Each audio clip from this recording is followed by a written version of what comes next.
제가 잠깐 말씀 나누기 전에 기도하겠습니다. 사랑하는 주님, 감사합니다. 오늘도 우리의 삶 속에 찾아오시는 주님을 말씀을 듣는 가운데 만나게 하여 주옵소서. 우리의 돌같은 마음 주의 성령을 부으사 부드럽게 하여 주시고, 하나님의 말씀을 통해 그 말씀을 들음으로 우리의 믿음이 새롭게 시작되며 하나님께서 부어주시는 그 부르심을 따라 나아가는 이곳에 있는 모든 예배자들 되게 하여 주옵소서. 사랑하는 예수님의 이름으로 기도합니다. 아멘. 우리 가슴에 손을 얹어주시고요, 함께 고백하겠습니다. 나는 지금 아버지의 집에 있습니다. 나는 예수의 이름으로 일어섭니다. 아멘. 이 고백이 여러분의 신앙의 고백이 되기를 바랍니다. 주신 말씀을 가지고 하나님이 당신도 부르셨습니다. 우리 말씀의 제목을 따라해 보겠습니다. 하나님이 당신도 부르셨습니다. 이 제목을 가지고 말씀을 나누도록 하겠습니다. 여러분, 하나님께서 우리 CH 플러스 공동체를 대학로 땅에 세우신 그 은혜에 감사합니다. 우리 공동체는요, 이 슬로건을 가지고 예배하는 공동체예요. Changing Heart, Changing History. 우리의 마음을 변화시키시고 우리의 살아가는 역사를 변화시키시는 하나님의 손길을 경험하는 공동체, 그 공동체가 바로 우리 CH 플러스입니다. 오늘을 살아가는 많은 청년들은 그 어느 때보다 이 부르심에 대해 깊이 고민하는 것 같아요. 예수님을 모르는 이들에게는 부르심이라는 단어보다는 진로 또는 미래라고 할 수 있겠죠. 안타깝게도 많은 청년들에게 부르심은 여전히 꿈의 직장이나 나의 스펙으로 쟁취할 수 있는 최고의 연봉 또는 결과와 같은 세상의 가치와 연결됩니다. 하지만 우리는 예수님을 믿고 따르는 사람들입니다. 세상의 가치가 아니라 복음에서 시작된 선한 가치를 붙잡고 살아가는 사람들이 저와 여러분이에요. 여러분에게 부르심은 무엇입니까? 하나님은 지금 나를 어디로 부르시고 계시고, 그리고 또 나는 그분의 부르심에 어떻게 응답하고 있는가? 혹시 사명이나 소명이 어떤 뛰어난 소수의 리더들에게만 있는 것은 아닌가? 우리는 마음속으로 끊임없이 질문을 하는 것입니다.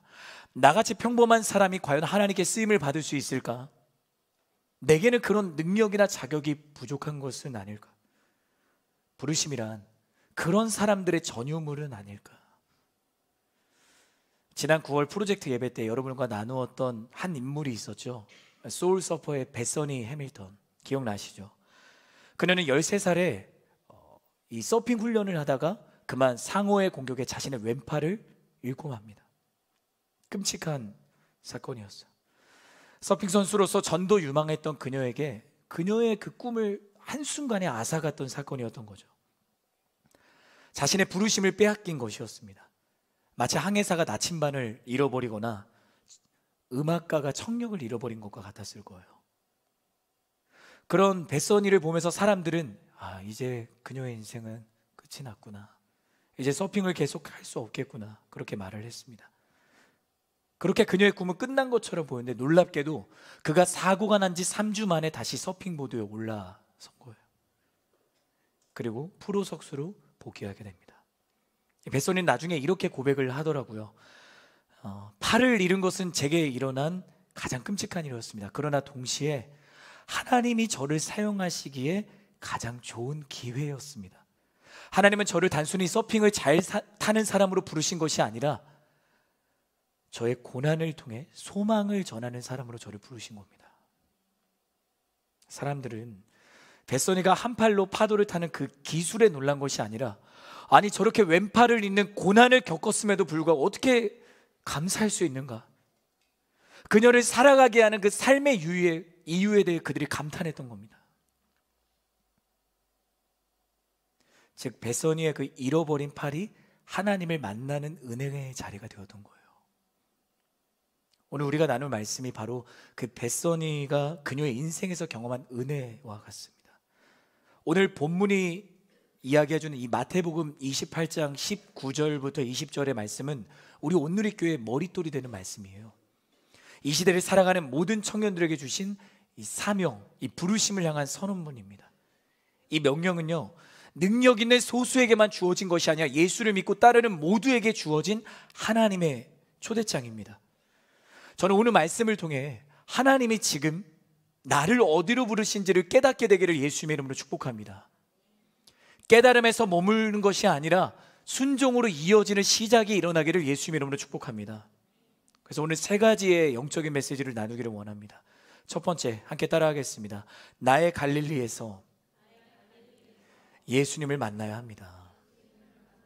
오늘 보면 16절과 17절의 말씀을 한 번 더 읽도록 하겠습니다. 시작. 11 제자들이 갈릴리로 가서 예수께서 일러주신 산에 이르렀습니다. 그리고 그들은 예수를 뵙고 경배해 드렸습니다. 그러나 어떤 사람들은 의심했습니다.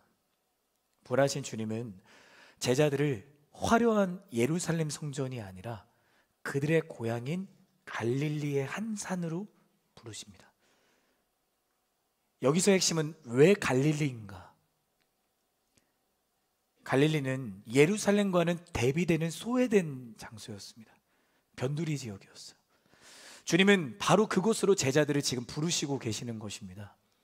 예수님이 십자가에서 죽으시고 제자들은 깊은 실패와 낙심의 늪에 빠져 있었어요. 주님을 위해서라면 무엇이든 할 수 있을 것만 같았던 베드로는 주님을 모른다고 부인을 했었죠. 다른 제자들 역시 자기 목숨을 부지하기 위해서 도망치거나 숨어버렸습니다. 사람의 기준으로 보면 제자들은 실패한 거예요. 예수님과 3년 동안 동고동락을 했지만 그들에게 문제가 생기고 위기가 닥쳐왔을 때 그들은 주님을 모른다 부인하고 도망치고 숨었기 때문이죠. 그러나 예수님은 제자들을 결코 포기하지 않으셨습니다. 오히려 부활하신 후에 제자들을 다시 부르시는 거예요. 왜 갈릴리였는가? 갈릴리는 예수님의 제자들을 처음 부르신 장소였습니다. 그리고 공생의 사역을 처음 시작하신 곳이기도 했죠. 제자들이 어부라는 안정된 생업을 뒤로하고 자기의 삶 전체를 들여 주님을 따르기로 결단하였던 자리였습니다. 생각해보면 아마도 제자들은 자신들이 실패한 인생이라 여기며 원래 살던 과거의 모습으로 돌아가려고 했을 겁니다. 갈릴리는 그들에게 실패를 묵상하게 하는 자리였을 거예요. 나 예수님 모른다고 부인했었는데 이제 나는 이 사명을 감당할 수 없겠다. 내가 도망치고 숨어버렸었는데 이제는 내가 갈릴리에서 그냥 물고기나 잡아야겠다. 그러나 주님의 시선은 달랐던 거예요.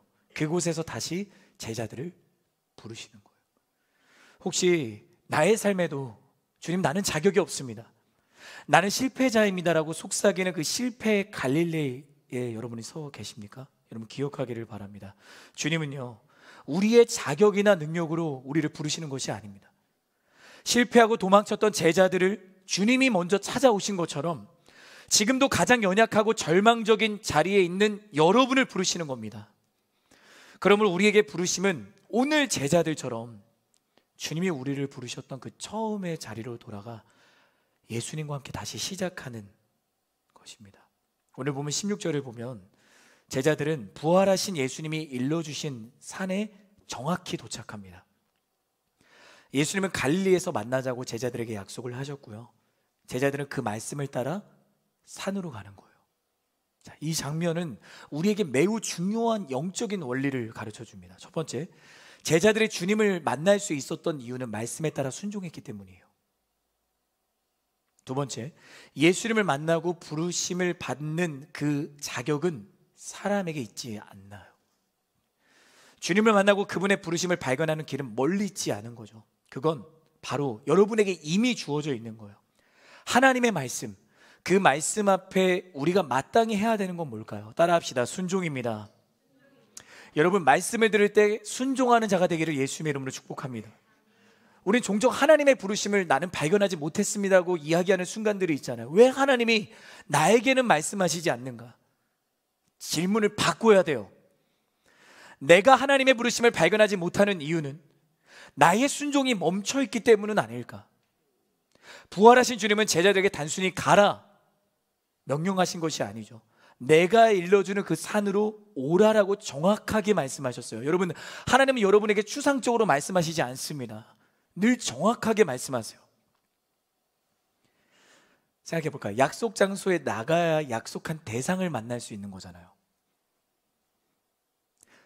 내가 약속 장소에 가지 않으면서 약속한 대상이 왜 안 오지?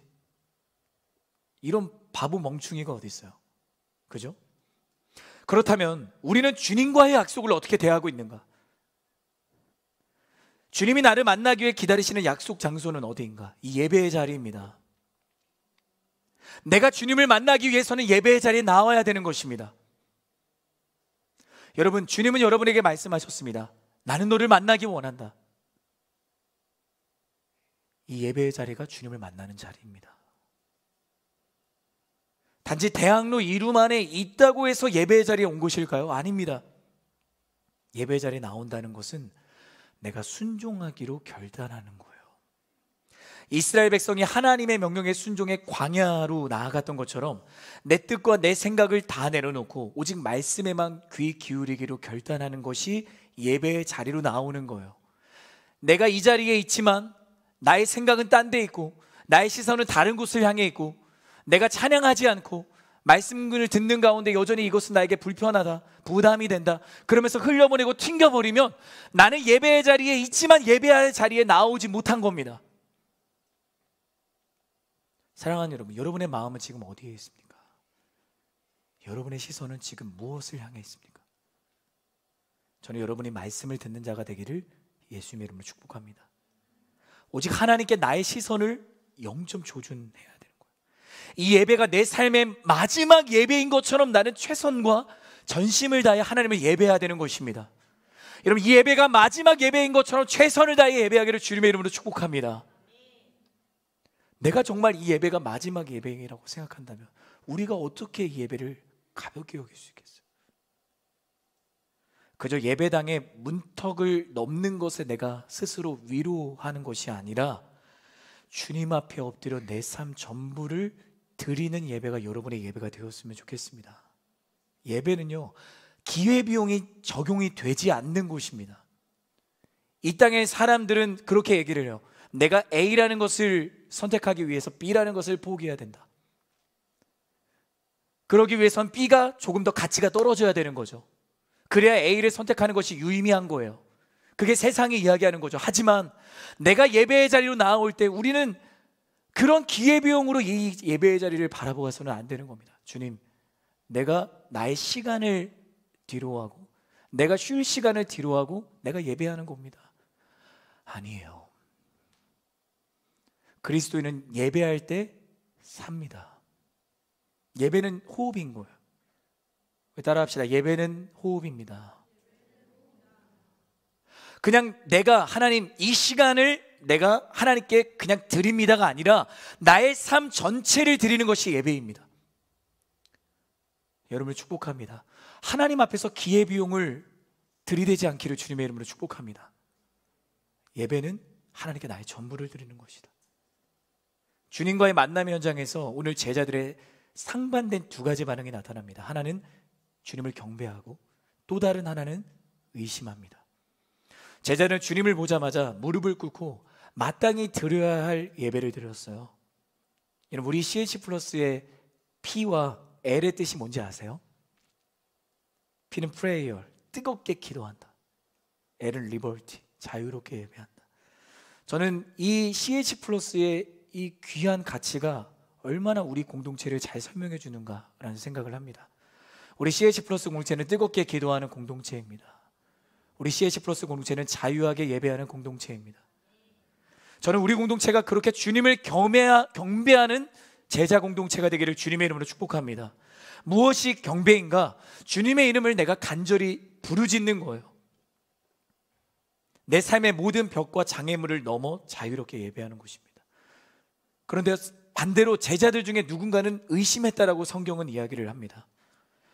누가 의심했는지는 성경이 말을 해주고 있지는 않지만 3년간 주님과 동행하며 가장 가까이에 있던 제자들이 예수님의 부활을 직접 목격하고 있으면서도 의심하고 있는 겁니다.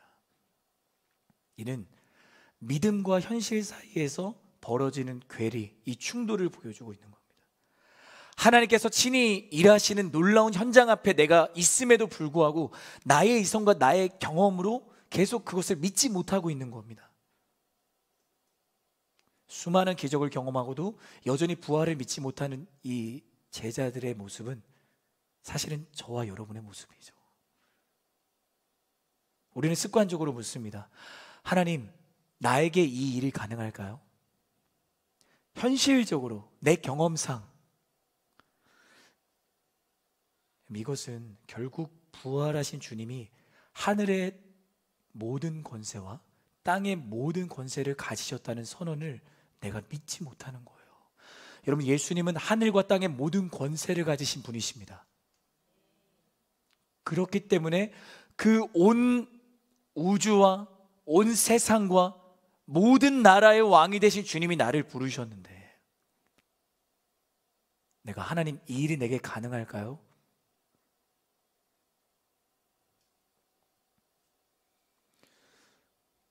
모세는 12명의 정탐꾼을 가나안 땅 정탐을 위해 보냈습니다. 그중 10명의 정탐꾼은 거대한 아낙 자손 거인들을 보고 두려움에 사로잡혀서 우리는 그들에 비하면 아무것도 아니다, 우리는 메뚜기와 같다라고 절망해요.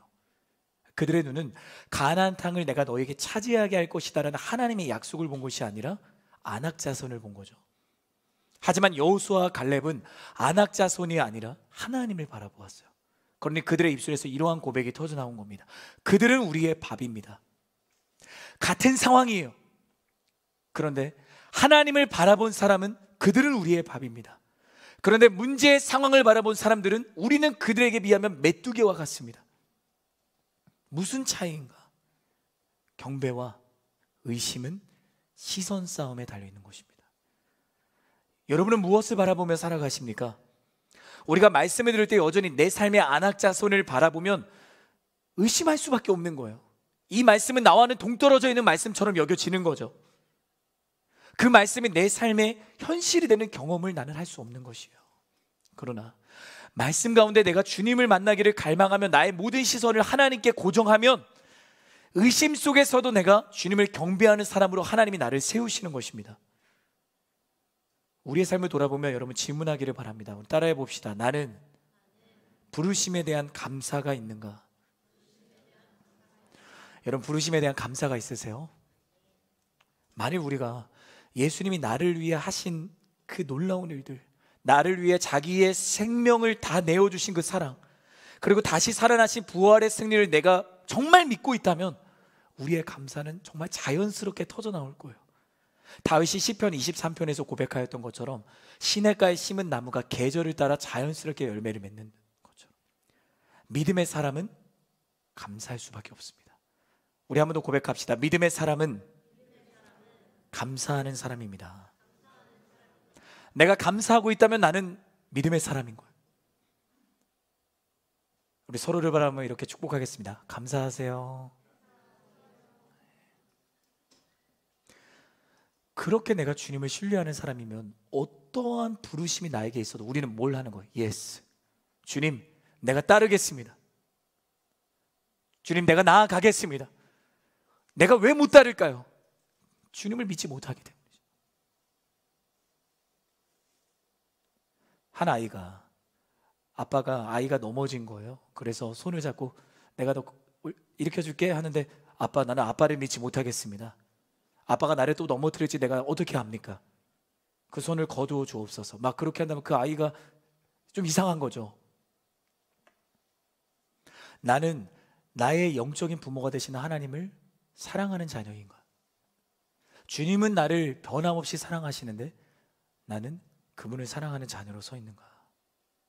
저는 여러분에게 그러한 믿음이 있기를 예수님의 이름으로 축복합니다. 여러분, 믿음은 내가 가지려고 해서 가질 수 있는 것이 아닌 겁니다. 성경이 분명하게 선포하잖아요. 믿음은 들음에서 난다. 들음은 그리스도의 말씀에서 난다. 저는 여러분이 말씀을 듣는 자 되기를 예수님의 이름으로 축복합니다. 나에게 믿음이 없다면, 나의 믿음이 부서져 있다면 우리는 어디로 가야 되는 거예요? 말씀의 자리로 가야 되는 거예요. 말씀을 들을 때 믿음이 비로소 시작되는 겁니다. 성경은요, 우리에게 의심하는 도마의 모습을 그대로 보여줍니다. 굳이 언급할 필요가 없잖아요. 더 아름다운 모습들, 제자들의 그 용기 있는 모습들, 당찬 모습들이 성경에 기록돼도 되는 거잖아요. 그런데 도마에 의심하는 모습을 그대로 성경은 보여주고 있는 거예요. 이게 우리의 모습인 거죠. 제자들의 증언에도 불구하고 내가 직접 주님을 봐야 알겠다, 그렇게 이야기하는 도마가 사실 우리입니다. 그런데요, 중요한 건 그 다음에 주님의 반응이죠. 의심하고 있는 도마에게 주님이 찾아오셔서, 도마야, 나의 손에 있는 못자국에 너가 손을 넣어보고 만져봐라. 내 허리에 난 창자국에 너희가 손을 넣어보고 만져봐라. 너가 의심하는 자가 되지 말고 믿는 자가 되라. 주님 말씀하신 거예요. 여러분, 우리의 의심은 하나님께서 주신 부르심을 가로막는 가장 강력한 족쇄입니다. 여러분을 가로막는 의심은 무엇입니까? 우리는 종종 의심 때문에 부르심을 회피합니다. 그러나 내가 하나님의 전능하심을 믿는다면, 모든 현실의 장벽을 뛰어넘는 그 하나님을 내가 믿는다면 나는 순종할 수 있을 겁니다. 저는 여러분의 그러한 순종의 사람 되기를 예수님의 이름으로 축복합니다. 우리 두 번째 함께 따라가겠습니다. 예수님은 우리를 항상 사명의 자리로 부르십니다. 우리 18절부터 20절 상반절 말씀 우리 함께 읽도록 하겠습니다. 시작. 그때 예수께서 다가오셔서 그들에게 말씀하셨습니다.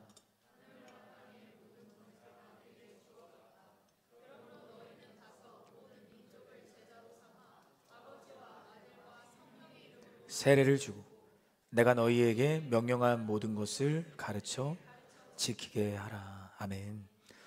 주님은 제자들을 산으로 부르십니다. 그러나 그 목적은 갈릴리에 그들을 머무르게 하기 위함이 아니었습니다. 오히려 갈릴리는 떠나기 위해서 잠시 모인 집결지인 거예요. 제자들에게 갈릴리는 3년간의 사역이 끝나고 나서 돌아온 익숙한 자리였습니다. 어쩌면 제자들은 그 갈릴리에 머물면서 옛 삶의 방식, 주님이 자신들을 부르기 이전의 모습으로 돌아가고 싶었을지도 모릅니다. 실패했기 때문에, 무너졌기 때문에. 그런데요, 주님은 그들을 처음 부르셨을 때처럼 다시 한번 어떻게 말씀을 하시는 거예요? 떠나라, 떠나라라고 말씀을 하시는 거예요. 예수님은 3년 전에 갈릴리 바닷가에서 베드로와 안드레에게 다가가셔서 나를 따라오라 말씀을 하세요. 그러면서 이렇게 말씀하시죠. 따라해 봅시다. 내가 너희를 사람을 낚는 어부가 되게 하겠다. 그때 그들의 반응은 명확했어요. 미련 없이 배와 그물을 버려두고 주님을 따랐습니다. 이 장면은 하나님의 부르심에 담긴 가장 중요한 전제를 보여줍니다. 어떠한 전제인가? 하나님의 부르심은 언제나 현재의 편안함과 현재의 익숙함을 내려놓고 새로운 사명과 새로운 비전을 향해 과감히 떠나는 것을 전제로 하는 거예요. 여러분, 주님의 부르심은 2000년 전에 갈릴리에만 머물러 있는 것이 아니라 모든 시간을 뛰어넘어 지금 여러분에게도 찾아오셔서 여러분을 부르시는 겁니다. 나를 따라오라. 내가 너를 사람을 낚는 어부가 되게 하겠다. 만일 제자들이 배와 그물을 내려놓지 않았다면 제자로서의 삶은 시작될 수 없었을 겁니다. 그들은 그냥 평범하게 주님 없이 살아가겠죠. 사랑하는 여러분, 여러분에게 배와 그물은 무엇입니까? 만일 내가 부르심을 갈망하면서도 여전히 내가 제자리 걸음만을 하고 있다면 주저하지 말고 여러분의 배와 여러분의 그물을 내려놓아야 합니다. 요나는 원수 니느웨를 향한 미움과 편견의 배를 내려놓는 그 시험이 있었어요. 복음을 전하는 사명 앞에 그가 서야 했습니다. 또 여호수아는 위대한 스승 모세의 부재를 내가 대신할 수 없다는 그 두려움의 그물, 그 연약함의 그물을 내려놓아야 했습니다. 사랑하는 여러분, 하나님의 부르심을 가로막는 것은 다른 것이 아니에요. 여러분의 마음속에 있는 편안함과 익숙함과 걱정과 근심과 의심과 두려움이라는 이름의 배와 그물일지도 모릅니다. 내가 하나님의 부르심에 응답하기 위해 내 손에서 내려놓아야 되는 배는 무엇인가? 그물은 무엇인가? 이 시간 말씀을 듣는 자리에서 명확하게 알게 되기를 예수님의 이름으로 축복합니다. 우리 서로를 바라보면서 이렇게 축복합시다. 미련 없이 내려놓으세요. 네. 주님은 제자들에게 다가오셔서 선포하십니다. 하늘과 땅의 모든 권세가 내게 주어졌다. 이어서 주님은 제자들에게 하시는 명령이 자신에게 주어진 그 하늘과 땅의 모든 권세에 기초하고 있다는 것을 말씀하세요. 여기서 중요한 건 이 명령이 그저 제자들에게 헛된 희망을 심어주기 위함이 아니었다라는 거죠. 여러분, 제자들이 누구였습니까? 주님을 따른다고 말을 하면서도 실패와 연약함을 드러냈던 인생이 바로 제자들이었잖아요. 네, 그럼에도 불구하고 주님은 제자들에게 다시 사명을 주시는 거예요. 우리는 여기서 매우 중요한 영적인 진리를 깨닫게 됩니다. 우리를 부르시고 우리에게 사명을 주시는 건 나에게 있는 것이 아니라, 그 근거가 사람의 자격과 능력에 있는 것이 아니라 모든 권세를 가지신 하나님께 있다. 여러분이 자격이 있기 때문에 부르시는 것이 아니라고요. 가끔 청년들이 이런 말을 할 때가 있어요. 목사님, 저는 그럴 만한 자격이 없는 사람입니다. 저는 그럴 만한 능력이 없습니다.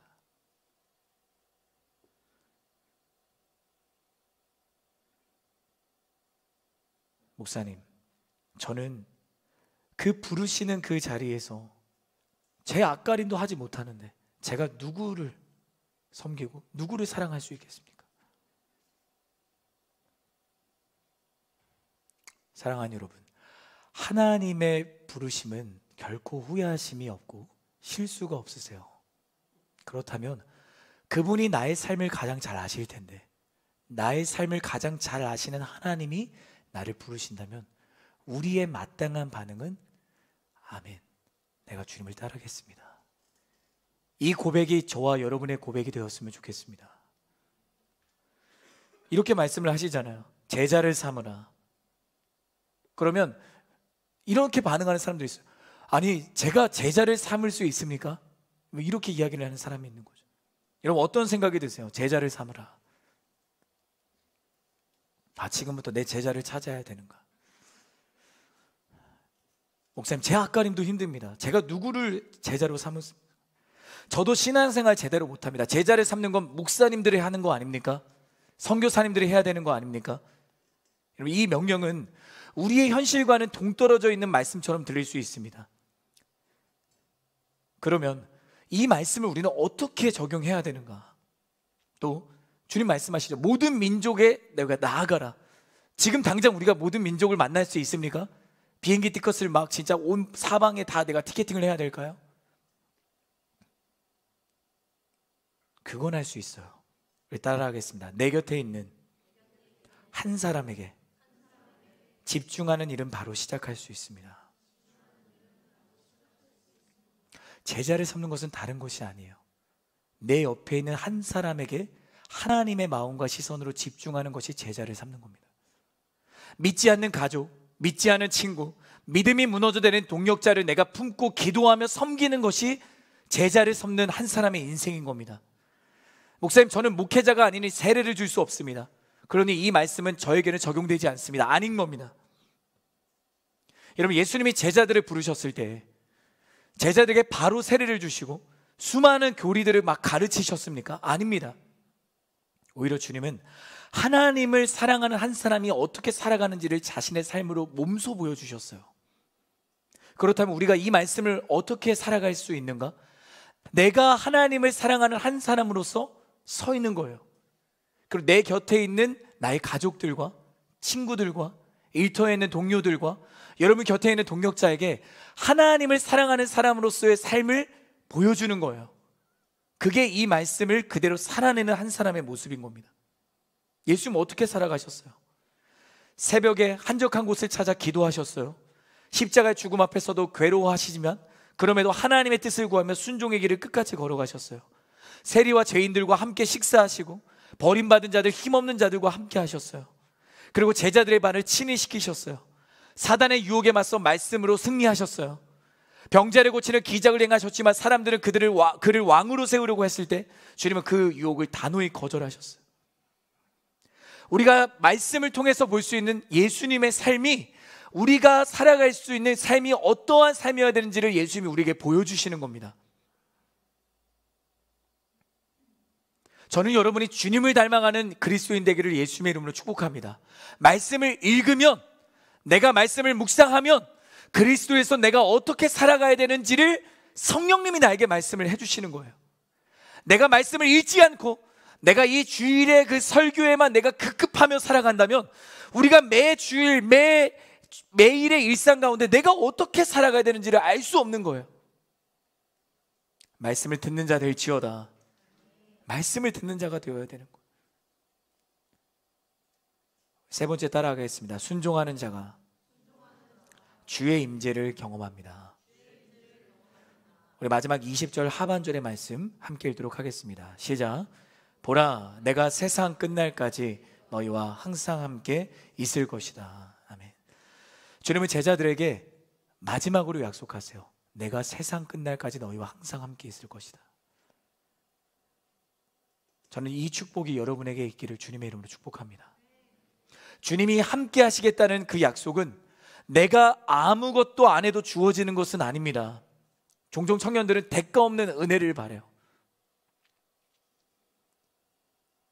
말씀을 지키는 것, 순종하는 것에는 부담을 느끼는 거죠. 불편해합니다. 많은 이들이 나를 위한 은혜는 간절히 구하지만 순종을 위한 믿음은 구하지 않아요. 이 문제 해결해 주세요. 저 문제 해결해 주세요. 나에게 이러한 계획이 있습니다. 그대로 되기를 원합니다. 그런데 나의 기도에는 하나님, 내가 순종하는 자가 되기를 원합니다. 내가 하나님의 말씀에 무조건 예스하는 사람이 되기를 원합니다. 이러한 기도는 많이 없는 거죠. 사랑하는 여러분, 순종 없이는 하나님의 임재를 경험할 수 없습니다.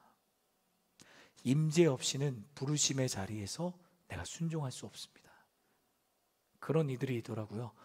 예배 중에, 기도하는 중에 나는 주님의 임재가 느껴지지 않습니다. 하나님이 멀리 계셔서 그럴까요? 아직 대학로 이름에 하나님 도착하지 못하셔서 그런 걸까? 아닙니다. 우리가 순종하지 않기 때문이에요. 죄송해요. 제가 너무 티답게 얘기해서 너무 죄송한데 순종하지 않기 때문이에요. 여러분, 순종이 멈추면 하나님의 임재의 경험도 멈춥니다. 하나님이 침묵하고 계시는 것이 아니라 주님은 여전히 나에게 끊임없이 말씀하시는데 내가 주님의 음성을 듣는 순종의 자리에 서 있지 않기 때문에 하나님을 만나지 못하는 거예요. 여러분, 기억하시기 바랍니다. 하나님은 순종 위에 임재하신다. 목사님, 제가 기도해 볼게요. 제가 기도하고 고민해 볼게요. 우리가 자주 하는 말이죠. 사실 하나님께서 이미 말씀하신 거라면 그 기도의 본질은 고민이 아니라 순종이어야 돼요. 기도의 결단은 미루는 핑계로 기도해 볼게요가 아니라 부르심에 순종하기 위한 믿음을 구하는 기도여야 된다고요. 그래서 목사님, 저 기도해 볼게요. 저는 그 말 별로 안 믿어요. 아, 그냥 고민만 하겠구나. 기도는 하지 않겠구나. 죄송해요. 오늘 너무 티력이 발휘가 되네요. 우리 세 가지 영적인 메시지를 나누었습니다. 첫 번째, 따라합시다. 나의 갈릴리에서 예수님을 만나야 합니다. 두 번째, 예수님은 우리를 항상 사명의 자리로 부르십니다. 마지막 세 번째, 순종하는 자가 주의 임재를 경험합니다. 이 영적인 메시지 여러분의 마음판에 깊이 새기기를 주님의 이름으로 축복합니다. 사랑하는 여러분, 우리는 지금 익숙한 갈릴리에 머무르면 안 돼요. 갈릴리는 시작의 자리이지 종착역이 아닙니다. 예수님은 우리가 삶의 모든 갈릴리를 넘어 가라라고 말씀하세요. 그 가라는 말씀에 순종하기 위해서는 여러분의 배와 그물을 내려놓아야 됩니다. 떠나야 됩니다. 나를 붙잡고 있는 갈릴리에서 벗어나야 됩니다. 주님을 만났음에도 불구하고 여전히 내가 망설이고 주저하고 있다면 주저하게 만드는 문제와 상황이 아니라 하나님께 집중할 수 있는 시선을 나에게 주옵소서라고 기도하는 자리가 이 자리가 되기를 예수님의 이름으로 축복합니다. 그게 기도예요. 그게 기도예요. 사랑하는 여러분, 여러분에게 가라고 말씀하시는 그곳은 어디입니까? 그곳은 멀리 있는 선교지가 아닙니다. 지금 여러분이 서 있는 예배의 자리, 나에게 허락하신 CH 플러스 공동체를 사랑하며 섬기며 여러분의 가정으로 나아가서 여러분의 캠퍼스와 일터로 나아가서 주님이 말씀하신 대로 내가 살아가는 것, 그게 주님이 가라라고 명령하신 것에 순종하는 한 사람의 모습입니다. 주님이 여러분에게 가라고 말씀하시는 대상은 누구입니까? 여러분의 가족이고 여러분의 친구이고 믿음이 무너져내린 한 동력자이고 이곳 대학로 땅 가운데 여전히 구원의 은혜를 입지 못한 수많은 청년들이 주님이 가라고 말씀하시는 그 대상인 겁니다. 주님, 내가 예배당에서만 예배하는 인생이 아니라 삶의 현장에서 복음을 살아내는 한 인생이 되게 하여 주옵소서. 그렇게 순종의 걸음을 한 발짝씩 내디딜 때 우리에게 어떤 은혜가 있는 거예요? 한 발짝 한 발짝을 걸어갈 때마다 하나님이 함께 하시는 임재가 나의 삶에 더 선명해지는 거예요. 주님의 임재를 선명하게 경험하는 은혜가 여러분에게 있기를 예수님의 이름으로 축복합니다. 그 인생이 가장 행복한 인생인 거죠. 오늘 말씀의 제목이 뭐였어요? 따라해봅시다. 하나님은 당신도 부르셨습니다. 너무 제목을 잘 정한 것 같아요. 저를 칭찬합니다. 하나님은 저 사람을 부르신 것이 아니라 여러분을 부르셨다고요. 왜 나는 하나님이 우리를 부르셨습니다 하는데, 하나님 저 옆에 있는 사람을 부르셨죠. 나는 아닙니다. 여러분을 부르셨다고. 여러분을. 그 부르심 앞에 순종할 때 하나님은 여러분의 삶을 통해 또 다른 누군가를 부르실 거예요. 저는 그렇게 여러분이 하나님께 사용되는 인생이 되기를 예수님의 이름으로 축복합니다. 그런 인생으로 살다가 주님 품에 가야죠. 한 번뿐인 인생, 이 땅에서 작은 천국을 경험하며 살아가야 되지 않겠습니까? 죽어서 가는 나라가 하나님의 나라가 아니라고요.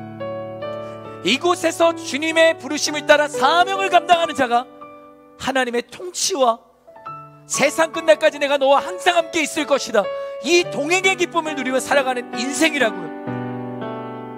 내 영혼아 부르심에 순종할지어다. 내 영혼아 복음을 삶으로 전할지어다. 가슴에 손을 얹고 담대하게 선포하겠습니다. 나의 순종이 누군가의 부르심이 됩니다. 한 번 더 선포하겠습니다. 나의 순종이 누군가의 부르심이 됩니다. 여러분의 순종으로 누군가를 부르시는 인생으로 사용되어지기를 예수님의 이름으로 축복합니다. 여러분, 그러한 능력이 있는 사람인 거예요. 하나님 여러분을 귀하게 사용하기를 원하십니다. 이렇게 자리에서 함께 일어나셔서 우리 주님을 찬양하며 나아가겠습니다.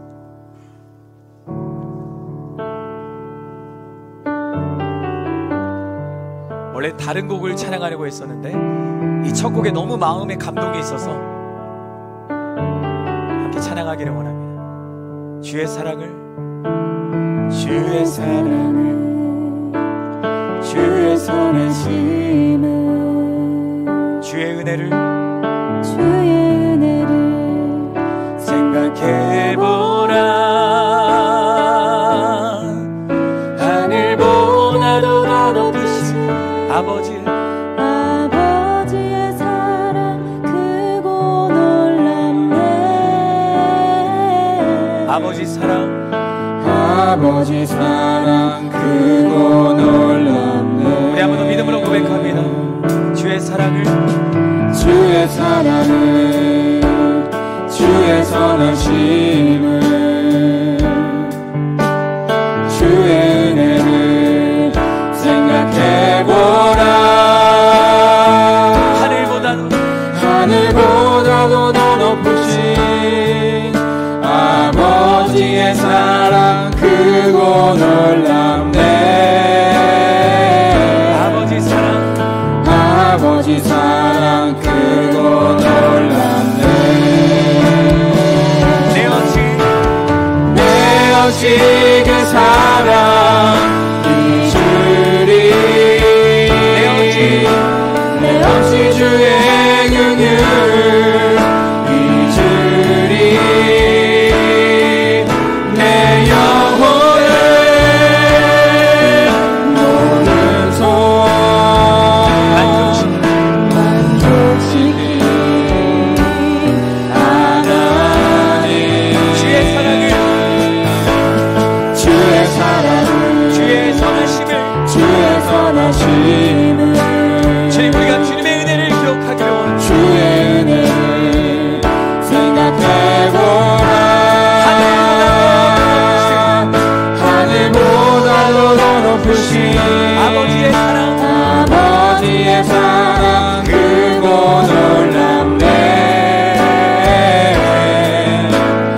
아버지 사랑 우리 믿음으로 고백하며 나아갑시다. 내 없이 그 사랑, 내 없이 주의 사랑 잊으리 내 어찌주의 긍휼 잊으리 내 영혼의 모든 소원 만족시키리 하나님 주의 사랑 주의 선하심을 주의 선하심을 주님의 은혜를 갈망하며 주의 은혜를 생각해보라 하늘보다도 더 높으신 아버지의 사랑 크고 놀랍네 아버지 사랑 아버지 사랑 크고 놀랍네 네, 마지막으로 주의 사랑을 주의 사랑을 주의 선하심을 주의 선하심을 여러분 주님의 은혜를 기억하십시오. 주의 은혜를 생각해보라 그분의 사랑은 하늘보다 크심 하늘보다도 더 높으신 아버지의 사랑 아버지의 사랑 크고 놀랍네 아버지 사랑 아버지 사랑 크고 놀랍네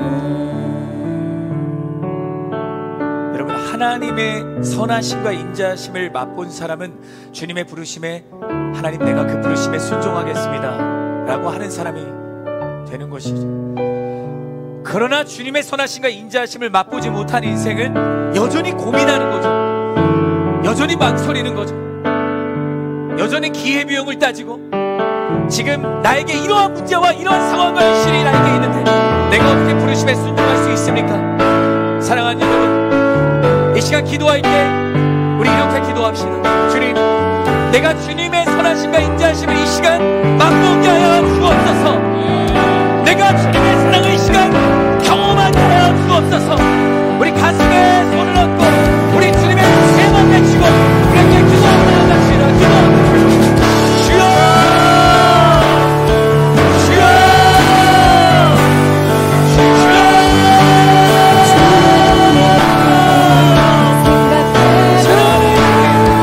내가 주님의 선하심으로 하늘보다 더 높으신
나를 향한 주님의 사랑을 경험한 인생은 주저하지 않고 달려가는 것입니다. 여러분이 그 무엇보다 이 자리에서 예수님이 나를 위해 무엇을 하셨을까? 십자가에서 죽으셨습니다. 여러분을 위해 자기 생명을 다 내어주셨습니다. 하나님의 보좌를 버리시고 이 땅에 오셔서 죄인의 모습으로 오셔서 내가 줘야 될 그 죄의 모든 대가를 짊어지시고 모든 물과 피를 다 쏟으셨습니다. 그분은 사망의 권세를 이기시고 죽음에서 다시 부활하셨습니다. 그리고 지금 여러분과 함께 하십니다. 여러분, 복음을 믿는 것이 우리의 믿음의 시작입니다.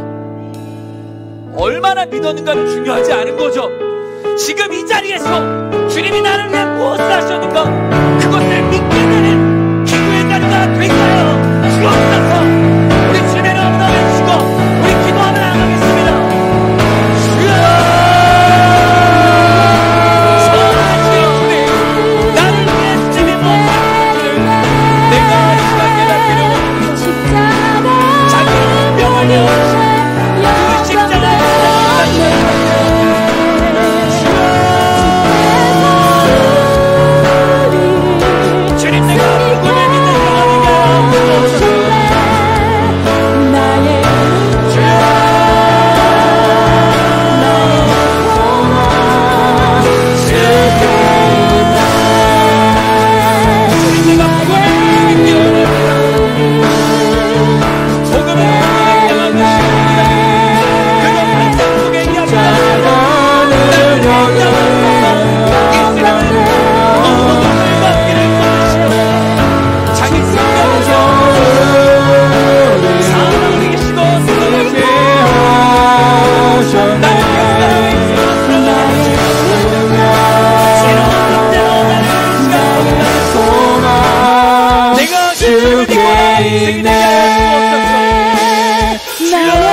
예배는 행복한 겁니다.